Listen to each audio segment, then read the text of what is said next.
Next भाग की शुरुआत होती है। तब हम देखते हैं कि सैम के पापा और ऑफिसर किम पेट्रोल कर रहे थे। तभी मिस्टर किम को उनकी वाइफ का कॉल आता है। सैम के पापा की वजह से वो कॉल नहीं उठा रहा थे। सैम के पापा कहते हैं कि कॉल को उठा लो। वह कॉल को लेके बातें करता है, फिर उसे रख देता है और सैम के पापा को बताता है उसने घर आते समय मुझे केक लाने के लिए कहा है। मैं पिछले वीक में बाहर था, इस वजह से उसके साथ वक्त नहीं बिता पाया, इसलिए उसकी भरपाई करके देनी चाहिए, नहीं तो मेरा जीवित रहना संभव नहीं है। उस पर सैम के पापा कहते हैं कि तुम्हें पता है ना फिर क्या हो सकता है, इसलिए तुम्हें इसके ऊपर ज्यादा ध्यान देना चाहिए। मैं भी अपने लाइफ में ऐसी चीजों के ऊपर ध्यान नहीं दिया करता था और उसका परिणाम आप सबके सामने है। तभी उन्हें याद आता है कि उन्होंने सैम को कहा था कि मैं अक्सर तुम्हारे हॉस्पिटल से गुजरता हूँ, अगर वक्त मिला तो मैं तुम्हारे साथ बाहर खाना चाहता हूँ। तब सैम ने उन्हें कहा था कि अगर आपको वक्त मिलेगा तो आप हॉस्पिटल आ जाए, हम साथ में खाना खा लेंगे। सैम के पापा ऑफिसर किम को कहते हैं कि मुझे हॉस्पिटल के पास ड्रॉप कर दो, मैं दोपहर का खाना खाऊंगा और खुद घर जाऊंगा। तभी वह कहते हैं कि अचानक से आप कहाँ जा रहे हैं। तभी वह कहते हैं कि मैं सैम के साथ लंच करने के लिए जा रहा हूँ। तभी वह कहता है मुझे लगता है कि मुझे जूवोन के शॉप में जाकर ही केक खरीदना चाहिए, उसके यहाँ से केक खरीदी करने से मुझे घर वालों से डबल पॉइंट्स मिलते हैं। तब सैम के पापा कहते हैं जूवोन बहुत ही अच्छा काम कर रही है। उसके बाद हम सैम को देखते हैं वो हेजू के साथ था। तभी वह कहता है कि बस करो, तुम अब हेजन को छोड़ दो, तुम्हें अभी भी यह समझ में नहीं आ रहा है क्या वह कभी भी अपने इरादों से पीछे नहीं हटेगा। तुमने मुझे यह बताया कि और तुम्हारे मैसेज का आंसर भी नहीं करता है। उस पर हेजू कहती है कि इसलिए मैं तुम्हारी हेल्प चाहती हूँ। सैम कहता है कि मैं तुम्हें कोई भी हेल्प नहीं कर सकता हूँ और मैं आजकल हेजन से बात भी नहीं करता हूँ। तभी हेजू पूछती है कि क्यों फाइट हुई है क्या। तभी वहाँ पर सैम के पापा आते हैं। अपने पापा को देखकर वो खुश होता है। उसके पापा कहते हैं मैं यहाँ से गुजर रहा था तो मैंने सोचा कि मैं तुमसे मिलकर साथ में लंच करूँ। सैम कहता है ओके। तभी सैम के पापा हेजू को नोटिस करते हैं तो वो उन्हें ग्रीट करती है। तभी सैम उन्हें बताता है कि यह मेरी हाई स्कूल की फ्रेंड है और यहाँ पर मेरे साथ काम करती है। तभी हेजू कहती है कि आप लंच को एंजॉय करें। तभी सैम के पापा उसे कहते हैं तुम हमें ज्वाइन कर सकती हो। तभी सैम कहता है कि पापा उसे अनकंफर्टेबल महसूस होगा। फिर हेजू को कहता है हम बाद में मिलेंगे। वो बाइक करके वहाँ से जाने लगती है। तभी सैम के पापा हेजन के बारे में बात करते हैं। ये सुन के हेजू वहीं पर रुक जाती है और फिर से पीछे मुड़कर कहती है कि पापा मेरा मन अब चेंज हो गया है, मैं अब आप लोगों को लंच के लिए ज्वाइन कर रही हूँ। उस पर सैम के पापा कहते हैं कि इसमें टेंशन लेने वाली कोई बात नहीं, तुम हमारे साथ आ सकती हो। तभी सैम तो शौक से ही उसकी तरफ और अपने पापा की तरफ देखने लगता है। हेजू उन्हें थैंक यू पापा कहती है। वो कहते हैं मैं तुम्हें टैंक्सव्यू खरीदी करके दूंगा। तभी वो दौड़ती हुई सैम के पापा के पास जाती है, उनका हाथ पकड़ते हुए कहती है कि थैंक यू पापा, चलो चलते हैं। उसके पापा यह देखकर स्माइल करते हैं। सैम तो पूरी तरह से ये देखकर शॉक था। दूसरी तरफ हम जूवोन के शॉप में देखते हैं, वहाँ पर जनहो आया था और जूवोन को कहता है कि मेरे साथ सियोल चलो, वहाँ पर बहुत अच्छी चीजें मार्केट में आई है। जूवोन उसे कहती है कि मुझे इसकी कोई जरूरत नहीं है। तभी वहाँ पर ऑफिसर किम आते हैं, उन्हें देखकर कहती है कि आप तुम यहाँ से चले जाओ। तभी जनहो उसे कहता है कि चलो चलते हैं ड्राइव पर। तभी जूवोन उसे कहती है कि मैं बिजी हूँ, मेरे पास टाइम नहीं है। तभी ऑफिसर किम उन दोनों की तरफ देख रहे थे, वो जाते जनहो को नोटिस करते हैं। उसके बाद हम सैम के पापा और हेजू को होटल में बैठे हुए देख लेते हैं। सैम आता है, अपने पापा से कहता है हेजू ने कहा कि वो नहीं आ सकता है। तभी हेजू उसे कहती है वो कहाँ पर है। सैम कहता है मुझे नहीं पता है। तभी हेजू उसे कहती है क्या तुमने उसे बताया क्या तुम अपने पापा के साथ हो। तभी सैम कहता है कि मैं ब्लैक बीन नूडल्स ले रहा हूँ। तभी हेजू उसे कहती है कि ऐसे वक्त में साथ में खाना खाना अच्छा रहेगा। सैम के पापा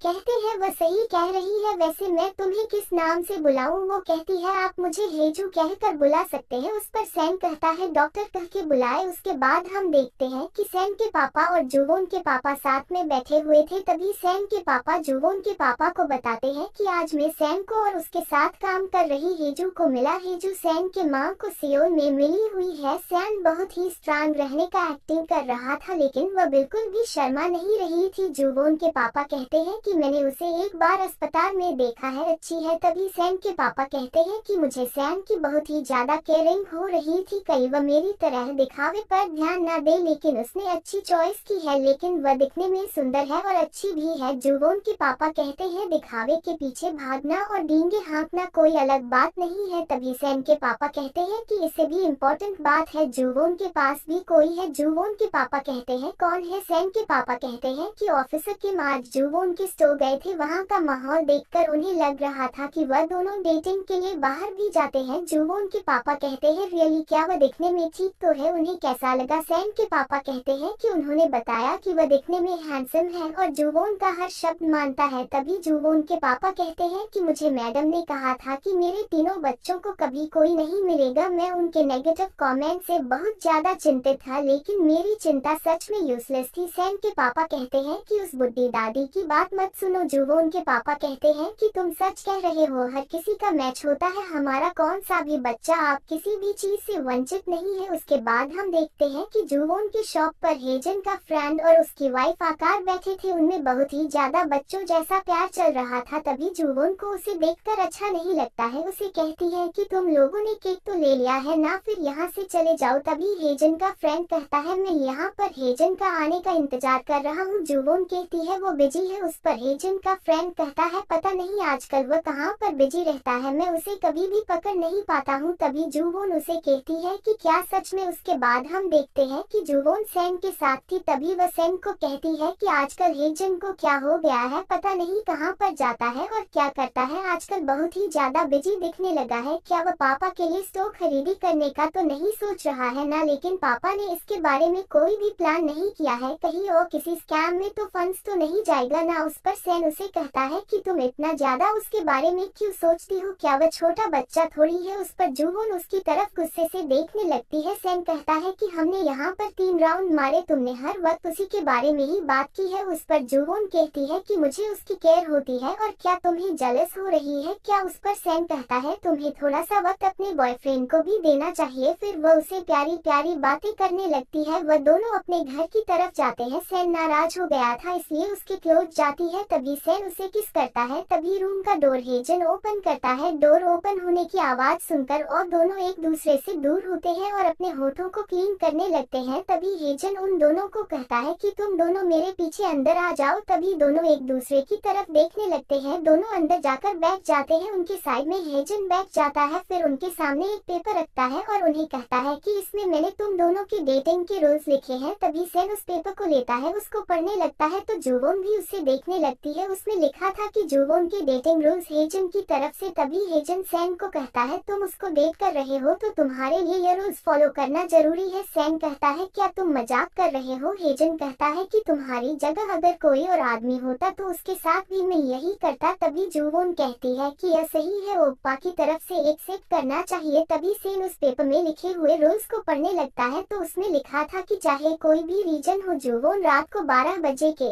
बाद घर के बाहर नहीं रहेगी और ठीक 12 बजे घर पर होगी। सैम पढ़ के उसके ऊपर गुस्सा करते हुए कहता है कि यह क्या रूल है, 12 बजे के अंदर घर पर होनी चाहिए, चाहे कोई भी मैटर हो, यह बहुत ही ज्यादा हो रहा है। तभी हेजन सैम को कहता है कि तुम 12 बजे के बाद क्या करने की प्लानिंग कर रहे हो? सैम कहता है अगर आप मौज मस्ती कर रहे हो तो समय कैसे निकल जाता है, समझ में नहीं आता। हेजन कहता है तुम नहीं कर सकते। फिर जुवोन की तरफ देखता है, जुवोन तो उसकी तरफ नहीं देख रही थी। उसे कहता है तुम नहीं कर सकते हैं, मेरी तरफ देखो। तभी उसकी तरफ देखती है, उसे कहता है समझ गए। उस पर वह कहती है कि हाँ दूसरा रूल्स था। सैम हेजन को ह्योमनिन कह के बुलाए। सैम कहता है क्या मैं तुम्हें ह्योमनिन बोलूं? हेजन कहता है मैं यहाँ पर बड़ा हूँ तो तुम्हें मुझे ह्योमनिन बुलाना चाहिए। उस पर सैम उस पेपर को फाड़ कर उसको साइड में फेंकता हुआ कहता है ह्योमनिन माय फुट। हेजन को गुस्सा आता है, कहता है तुमने उसे फटकार अच्छा नहीं किया है, ऐसा नहीं चलेगा। फिर जुवोन को कहता है यह तुम्हारे लिए बिल्कुल भी अच्छा नहीं है, मैंने पहले से ही इसके खिलाफ हूँ। तभी जुवोन सैम को ह्योमनिन से बोलने के लिए कहती है। सैम तैयार नहीं था लेकिन फिर जुवोन के कहने से उसे बोलता है। ये सुन के हेजन और जुवोन को हंसी आती है। सैम कहता है ह्योमनिन मेरे लिए इतना सख्त मत हो, मैं अच्छे से रहूंगा। उसकी बातें सुन के हेजन स्माइल करता है तो सैम उसके पास जाके कहता है मैं अच्छे से रहूंगा। जुवोन भी कहती है मैं भी अच्छे से रहूंगी। हम हेजन को देखते हैं, वो एक शॉप में जाता है। वहाँ की लेडी उसे कहती है क्या आप हर रोज जो खाने के लिए लेते वही ही चाहिए क्या, वहाँ बोलता है। तब हम देखते हैं कि वो साइड में देखता है तो वो अपनी माँ को उनके शॉप में किसी और के साथ बैठकर बातें करते हुए देख लेता है। इसका मतलब हेजन हर रोज अपनी माँ को देखने के लिए उसके माँ की शॉप के आगे वाले शॉप में जाकर बैठता था। तभी हम देखते हैं उसकी माँ उसके वकील के साथ बातें कर रही थी। उसका वकील उसे कहता है आप सच में अच्छा कर रही है। उस पर वो कहती है हाँ यह सब कुछ आपकी मेहरबानी है, यदि आप ना होते तो शायद मैं अभी भी जेल में होती। उस पर वकील कहता है कि एक व्यक्ति के रूप में आप मेरा पहला केस थे, मुझे आपको अच्छा करते हुए देखकर अच्छा लग रहा है। तभी वो उसे पूछता है कि क्या आप अपने बेटे को मिले क्या। वो कहती है अभी तक नहीं, मैंने सिर्फ उसे छुपकर उसके फेस को देखा है। भले ही ये एक एक्सीडेंट है लेकिन मैं नहीं चाहती कि उसे पता चले कि मेरी वजह से किसी की मौत हुई है। इसके अलावा मैं नहीं चाहती कि उसे पता चले कि उसे छोड़ने के बाद मैं कैसी जी रही थी। वकील कहता है ये तो सिर्फ एक एक्सीडेंट था। उस पर हेजन की माँ कहती है कि कोर्ट के फैसले के बाद मैं कानून द्वारा निर्दोष हूँ लेकिन मैं लोगों की दृष्टि में दोषी हूँ। तभी हम हेजन को देखते हैं, वो उस शॉप से बाहर आता है, अपनी माँ की तरफ देखकर चलने लगता है। तब हम फिर से उसकी माँ को देखते हैं। उसकी माँ कहती है कि मैं एक सिंपल वुमेन की तरह लग रही होगी, एक महिला जिसने पैसे कमाने के लिए अपने बच्चे को अकेला छोड़ दिया। यह कितना आसान होना चाहिए। एक अमीर आदमी जिसने एक सिंपल लेडी के साथ पार्टी करने की कोशिश की और उसकी मृत्यु हो गई। लोगों को मरे हुए आदमी के लिए बहुत बुरा लगा कि मैं ये बदकिस्मत औरत हूँ। वो कहते हैं कि ये एक एक्सीडेंट था। उस पर हेजन की माँ कहती है आमतौर पर बदकिस्मत उन लोगों के साथ होती है जो दुर्भाग्यशाली पैदा होते हैं। उसके बाद हम देखते हैं हेजन की माँ वकील को छोड़ने के लिए शॉप के बाहर आती है। वकील हेजन की माँ को कहता है कि अगर कोई भी प्रॉब्लम आए तो बिना टेंशन के मुझे कॉल करिए। तभी वह कहता है कि आप प्रार्थना करें कि आप अपने बेटे को मिले। तभी वकील जाते वक्त हेजन की माँ को हाथ मिला के जाता है। इसे हेजन दूर से देख रहा था। तभी वकील वहाँ से चला जाता है लेकिन हेजन उसे जाते हुए देख रहा था। तभी उसकी माँ पीछे मुड़ जाती है तो देखती है उसके पीछे हेजन खड़ा है। वो अपनी माँ को देखकर पीछे मुड़ जाता है। तभी उसकी माँ उसे आवाज देती है। तभी उसे रोना भी आ रहा था लेकिन वह कंट्रोल करके पीछे मुड़ जाता है। तब उसकी माँ उसके पास आ जाती है, उसे पूछती है कि तुम्हें यह जगह कैसे मिली। तभी हेजन कहता है क्या मेरा यहाँ पर आना अलाउड नहीं है क्या, तुमने मुझे त्याग दिया और अब तुम खुशी से रह रही हो और एक आदमी से मुलाकात भी कर रही हो, क्या मुझे आपकी